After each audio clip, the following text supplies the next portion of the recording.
The sun was just beginning to set over Richmond, Virginia. Long shadows stretched across sidewalks, and traffic slowed to a crawl on Broad Street. At a small Exxon gas station, a man stood by pump number 3, filling up his dusty black SUV. He wasn't in uniform. He wasn't armed. He didn't say much, just nodded politely to a woman walking by and wiped a smudge off his windshield. His name was Isaiah Brooks, 33 years old, black, quiet, disciplined, and a decorated Army intelligence officer working deep cover assignments for the U.S. government. But to the 2 police officers pulling into the gas station with music blaring and smirks on their faces, Isaiah wasn't a soldier. He wasn't a hero. He wasn't even a man worth understanding. He was just black in the wrong place. And that's all it took. Isaiah noticed them pull up. He always noticed things. That's what military training does to you. It sharpens your senses. Makes you read a room before you step into it. He kept his body relaxed. Hands visible. Eyes forward. He'd seen this before. He'd been stopped before. But this time, something was different. As he finished pumping gas, he opened his door. That's when he heard the shout. "Hey, get your hands where I can see them." Isaiah paused, confused. He turned, slowly, both hands up, key still dangling from his fingers. "Sir," he asked calmly. But the officers were already out of their car. One of them, Officer Jason Crowley, had his hand on his weapon. The other, Officer Brian Mercer, walked up aggressively, eyes squinting, jaw tight. "You match the description. Step away from the vehicle." Isaiah's voice remained level. "What description? I just came for gas." "I haven't." Crowley didn't wait. "Turn around. Hands on the car. Now." And before Isaiah could fully comply, they grabbed him. Hard. Slamming him chest first onto the hood of his SUV. A knee jammed into his back. A fist twisting his arm. The cold metal of handcuffs snapped onto his wrists with brutal speed. "Stop resisting." He wasn't. "Where's the weapon?" "There wasn't one." "You think we're stupid." He didn't say a word. People started gathering. A woman across the street pulled out her phone. A man at the next pump yelled, "Yo!" He didn't do anything. But the officers kept pressing, kept shouting, kept treating him like a ticking bomb about to go off. Isaiah felt the pressure on his spine, the burn of the cuffs. He didn't cry out. He didn't beg. He'd been trained to endure. He'd spent years embedded in hostile environments. He'd been under enemy fire in Kandahar. He'd intercepted terrorist cells in Syria. But he'd never been treated like this. Not by enemies. Not by insurgents. By his own countrymen. The crowd was growing restless. Someone was live streaming now. One woman screamed, "That's Isaiah. He's a vet. He's military." The officers paused. They looked at each other. "Military." Crowley scoffed. "Yeah, right. What's your rank, tough guy?" Isaiah said nothing, but the tone had changed. Crowley pulled out his radio. He ran the tags, then asked for backup, code 4. The dispatcher came back after a minute, voice nervous. That vehicle's registered to an Isaiah Brooks. Department of Defense credentials confirmed. Active clearance. Level 5. Stand by." Silence. You could feel the shift in the air. Crowley stepped back. Mercer's face drained of color. They started fumbling over each other. "Sir, look, we didn't know. We were just responding to a call." "You matched a suspect." Isaiah looked up slowly. "No. You saw a black man with a beard in an SUV. That's all you needed." They uncuffed him. They offered water. A seat. One even asked if he was okay. He didn't take any of it. He just stood, straightened his jacket, picked up his keys, and said one thing. "You better hope that camera caught everything." And then he left. That 30-second clip from the gas station went viral within hours. It showed Isaiah slammed against a car. It captured the officer yelling, "You people always think you're above the law." It caught the crowd shouting, "He's military. What y'all doing?" And it caught Isaiah's quiet dignity. The next morning, every news network ran with the headline, "Army Intel Officer Mistaken for Criminal and Beaten by Police." The nation erupted. The mayor of Richmond called it unacceptable. The chief of police promised an investigation. But people weren't buying it. Not this time. Because Isaiah Brooks wasn't just another black man they could smear. He had rank, security clearance, a spotless service record, recognition from the Pentagon. He was a ghost soldier who had risked his life in ways the public would never know. And still they saw a threat. Not a hero. Not a human. Just a man in a hoodie. By morning, the entire country knew his name. Isaiah Brooks, the quiet Army intelligence officer who had endured the unthinkable without raising a fist. The footage from the gas station had exploded online. It wasn't just another video. It was different. People could feel it. The restraint, the calm, the injustice. And when news broke that Isaiah was military intelligence, that he had served in multiple combat zones, the outrage wasn't just loud. It was deafening. The Pentagon released a statement by noon. We are aware of the incident involving Sergeant First Class Isaiah Brooks. He is a decorated intelligence asset who has served this country honorably in multiple classified operations. We stand with him and expect full transparency from law enforcement. It was rare, almost unprecedented, for the Department of Defense to step into a local police matter. But Isaiah wasn't just any soldier. He was one of theirs, and the nation had just watched two beat cops treat him like trash on the street. CNN, MSNBC, The Guardian, even Fox. Everyone wanted an interview, but Isaiah refused them all. He didn't want to speak, didn't want fame, didn't want a press tour. He just wanted peace. But peace didn't come. Instead came the storm. At his mother's house in North Carolina, reporters sat in parked vans for 3 straight days. Drones hovered above his backyard. Random strangers showed up just to thank him, or hug him, or cry in front of him. But none of that touched Isaiah. He sat inside, silent, watching a loop of the video play over and over, watching his body slammed, his arms twisted, his name spit like an insult, his dignity stripped without cause. And then, the part that haunted him most, that moment of silence, when the cops realized who he was. Like they had permission to abuse him until then. Like they didn't care what he'd survived until they saw a title. The 2 officers, Crowley and Mercer, were placed on administrative leave. The department issued a limp apology. This is an evolving situation. The officers involved made decisions based on an anonymous tip. We regret the outcome.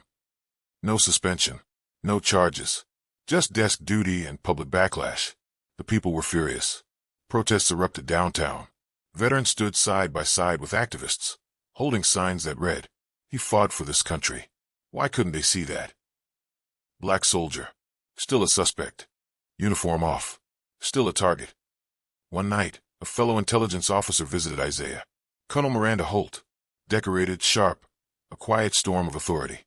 She sat across from him and said softly, "I've seen you survive ambushes. I've seen you walk into terrorist camps and walk back out without firing a shot. But this did something to you." Isaiah didn't reply, so she leaned in closer. "They didn't break your body, Isaiah, but they tried to break your story. Don't let them." And for the first time since it happened, he nodded.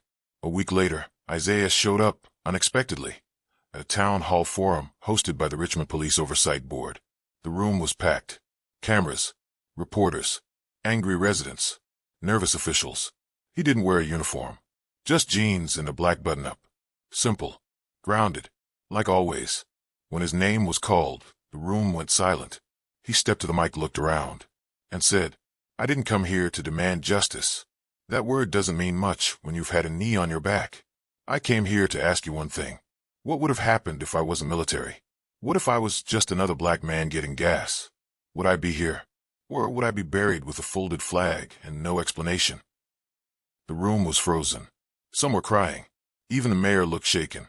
I was trained to disarm bombs, but I've never felt more danger than I did in that parking lot. Not because of war, but because of skin.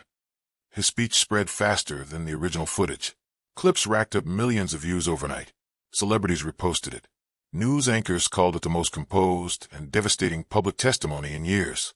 But for Isaiah, it wasn't about fame. It was about reclaiming his truth. Meanwhile, legal experts began pressing for action. Civil rights attorneys offered free representation. Congresswoman Nia Bailey called for a federal investigation into the Richmond Police Department. If this is how they treat a military asset in public, what happens to the kids with no rank, no clearance, no name? Pressure mounted. 1 week later, both officers were officially suspended without pay. 2 weeks later, the Virginia Attorney General opened an inquiry into department-wide racial profiling. And Isaiah, he was back in his truck, back on the road, but not back to normal. He wouldn't return to intelligence work. The incident had pulled him too far from the shadows, too deep into the spotlight. But maybe that was the point. He had always protected this country in silence. Now, he was protecting its truth in the open, not with a rifle, But with his story, they thought it would blow over. They thought if they suspended the two officers, made a few statements, and waited a few news cycles, the fire would die down. But this wasn't just a spark. It was an inferno. Because Isaiah Brooks wasn't just a victim. He was a symbol, living proof that even the most disciplined, decorated, and dutiful black man could still be treated like a criminal in his own country. And now the question echoed across every news desk, church pulpit, and courtroom in America. If this happened to him, how many others didn't survive? The Virginia Attorney General's office announced a formal investigation into the Richmond Police Department. And just like that, the case stopped being about one incident. It became about a system. Investigators began poring over bodycam footage, dispatch logs, racial profiling complaints, and arrest reports from the last 5 years. A pattern started to emerge. Unarmed black men routinely stopped for matching descriptions. Aggressive use of force, disproportionate arrests, and most damning of all, more than 120 use of force incidents were missing bodycam footage. Gone. Deleted. Technical error, they said. But the public didn't believe that anymore. Not since Isaiah's case.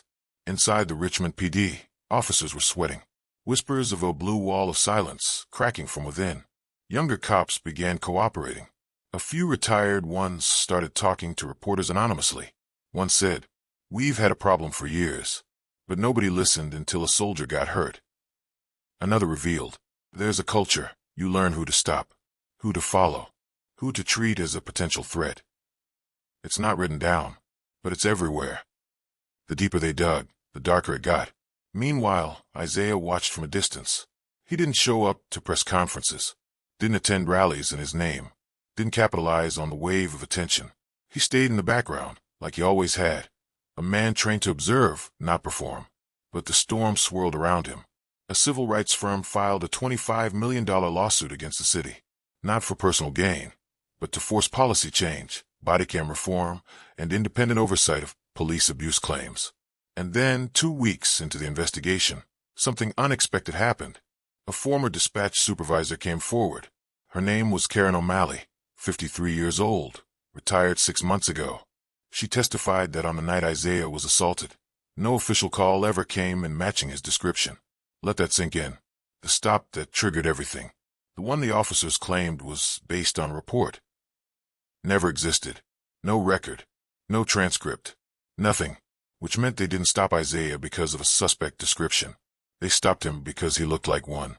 When that bombshell broke, it lit up the national news cycle again. The officers, Crowley and Mercer, were now under criminal investigation for falsifying a report.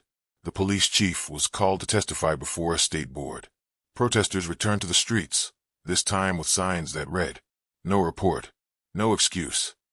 Falsified fear is still racism." They lied, and he survived. Through all of this, Isaiah remained composed. He issued only one short statement to the press. This was never about revenge. It's about the next young man, filling up his gas tank, hoping he makes it home. He shouldn't need clearance to be respected. He shouldn't need rank to be left alone. He should just be allowed to exist. People began calling it the clearance case, not because of the security levels Isaiah once held, but because his identity cleared a path for truth, for light, for justice. The Department of Justice took notice. Senators called for hearings. Civil rights organizations launched audits in other cities, asking, how many Isaiahs are out there, but with no cameras, no titles, and no protection? The answer was chilling. By month's end, the Richmond Police Department announced sweeping changes. Mandatory third-party auditing of all use-of-force incidents. Implementation of federal-level bias training.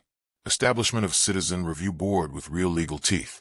And perhaps most importantly, every officer was now required to sign a sworn affidavit when conducting stops, subject to legal review.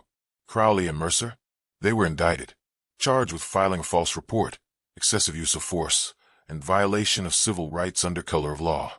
They were the face of a broken system. And Isaiah, he was the man who cracked it. He didn't want to be a symbol, didn't want interviews, awards, or book deals. But people followed him anyway. Veterans, young black men, single mothers, grandfathers, all of them saying the same thing. You made them listen. In a quiet moment, back at his mother's house, Isaiah looked through an old box of medals. Bronze Star, Army Commendation, a service pin from an assignment the government still denied ever happened. He picked up the Bronze Star and turned it in his hands.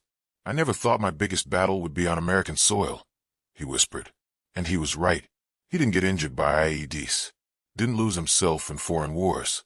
His deepest wound was delivered here, at a gas station, by men sworn to protect him. But from that wound, something grew. A movement. A shift. A warning. Because now the country knew. You can't be a man in the street and pretend he never mattered. Not when the whole world is watching. It started in Richmond, but it didn't stay there. Within weeks of the investigation, city councils across the country began reevaluating their police departments. Baltimore, Chicago, Milwaukee, all looking inward, all wondering how many times someone like Isaiah Brooks had been stopped, slammed, or silenced, without a uniform to save them. Isaiah's story had done something rare. It pierced through politics, cut across parties, because whether you were liberal, conservative, military, or civilian, you couldn't unsee what happened that night. And once people saw it, they started asking, who are we really protecting? And who's protecting us?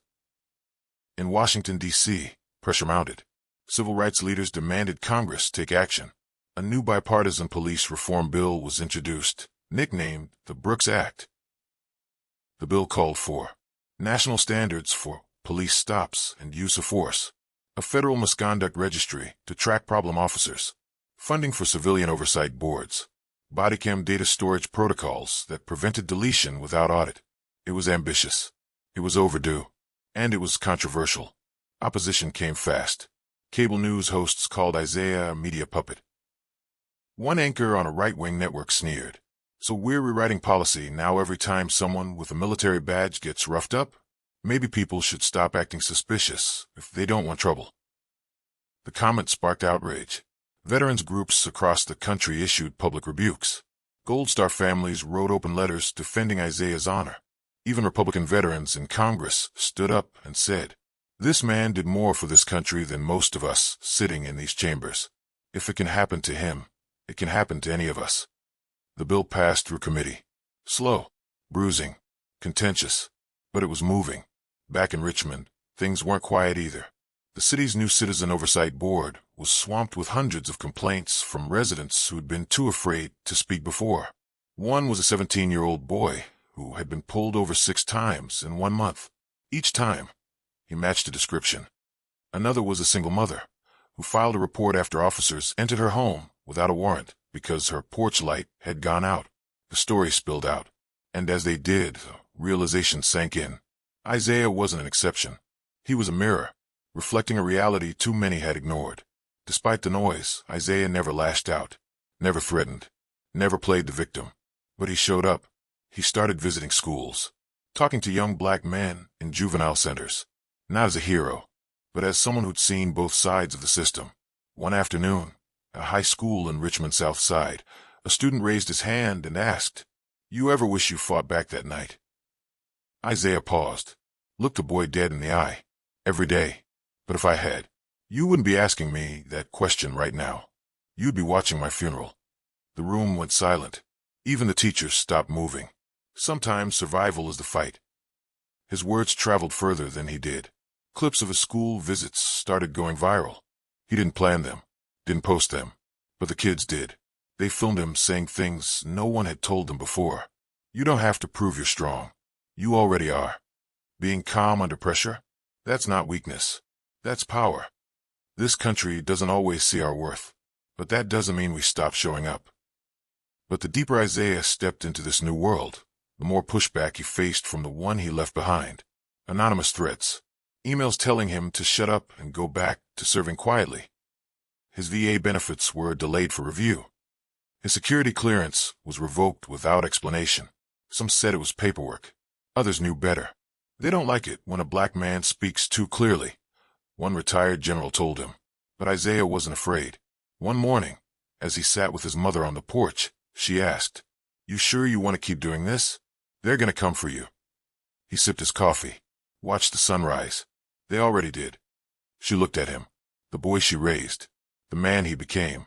And finally, she nodded. "Then make it count." And he did. 6 months later, the Brooks Act passed with bipartisan support. It wasn't perfect. It wouldn't undo decades of harm. But it was a beginning.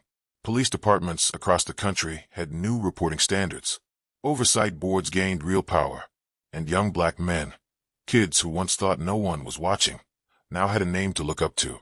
Not an athlete, not a celebrity, not a politician, but a man in jeans and a hoodie, who survived, who spoke, who didn't stop.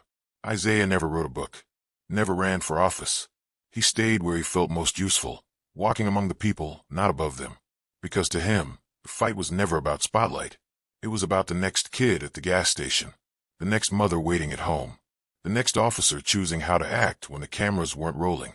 And he made sure the country never forgot this one truth. I was silent when I wore a uniform. But now, you're going to hear me. The world moved on. But Isaiah never did. Not out of bitterness. Not out of revenge. But because justice has no finish line. Even after the headlines faded and the hashtags grew quiet, he kept walking. Into classrooms. Into town halls. Into quiet neighborhoods still haunted by sirens and silence. He had no entourage. No campaign. No security detail. Just a weathered duffel bag and a notebook full of names. People he met on the road. Stories he promised to carry forward. Each town was the same in some way. People weren't asking for handouts. They were asking for fairness. Dignity. The right to exist without being watched, followed, or feared. One rainy afternoon in Mississippi, a boy no older than 14 pulled Isaiah aside after a community event. He spoke quietly, like he was telling a secret. Sometimes I walk different when I see cops, so they don't think I'm mad. My mama taught me that. Isaiah knelt down, looked the boy in the eye. You don't have to shrink to be safe. The boy nodded, but didn't look convinced. And that's when Isaiah realized. The next generation wasn't just inheriting trauma. They were training for it. So he kept showing up, city by city, face by face. He never carried a banner, never said, vote for me. Because it wasn't about Isaiah. It was about the system that treated him like a threat, until it found out he was a soldier. It was about the 911 call that never existed, the knee to his back, the silence in the back seat of that cruiser. The officers who assaulted him were convicted, but he didn't attend the sentencing. He didn't need to see them behind bars. Because the real punishment was this. Their names would be remembered for what they took. Isaiah's name would be remembered for what he gave. He started a nonprofit quietly, Clearance Project, named not for his military status, but for what he believed every black person in America deserved. Clearance to walk freely. Clearance to breathe. Clearance to exist. The mission was simple. Legal help for families impacted by police abuse. Community healing circles. Police bias training led by veterans. Therapy funding for survivors of racial trauma. It spread faster than he imagined. Because it wasn't built on outrage. It was built on honor. 3 years later, Isaiah was invited to the White House. He declined. Instead, he sent a video message. Just 47 seconds long. Standing in front of a mural in his hometown, painted with his own silhouette, he looked into the camera and said, I served overseas and came home to a war I didn't choose. But I fought anyway. Not with weapons. With truth. And I'll keep fighting. Until every child in this country walks without fear, and every badge remembers who they serve. That video was played at dozens of graduations that year, especially at police academies. Not everyone clapped, but no one dared look away. Years passed. The gas station where it all happened was torn down. A memorial now stood in its place. It didn't feature Isaiah's face. Just a quote carved into smooth black stone. They didn't ask who I was. But I knew who I was. That's what saved me. Some tried to reduce his story to a headline, a cautionary tale, an exception. But those who knew the full weight of it, they saw Isaiah as a compass. Not perfect, but unwavering. One evening, as Isaiah walked out of a town meeting in Louisville, a young girl stopped him. She held her phone, opened the camera, and asked softly, Can I take a selfie with you, sir? My brother said you're the reason he became a lawyer. Isaiah smiled. Not big, not loud, just real. Tell your brother to keep fighting. And tell him, I'll always have his 6. They took the photo. She walked away, and Isaiah stood under the streetlight, alone but never lonely, because behind him, stretching across counties, states, cities, and hearts, was a path of people he'd empowered, a movement he never planned to lead, a truth they couldn't unsee. And though he never asked for it, though he never marched or chanted or ran for office, Isaiah Brooks became something rare. Not a hero, not a martyr, A man who survived injustice and made sure no one else had to survive it alone.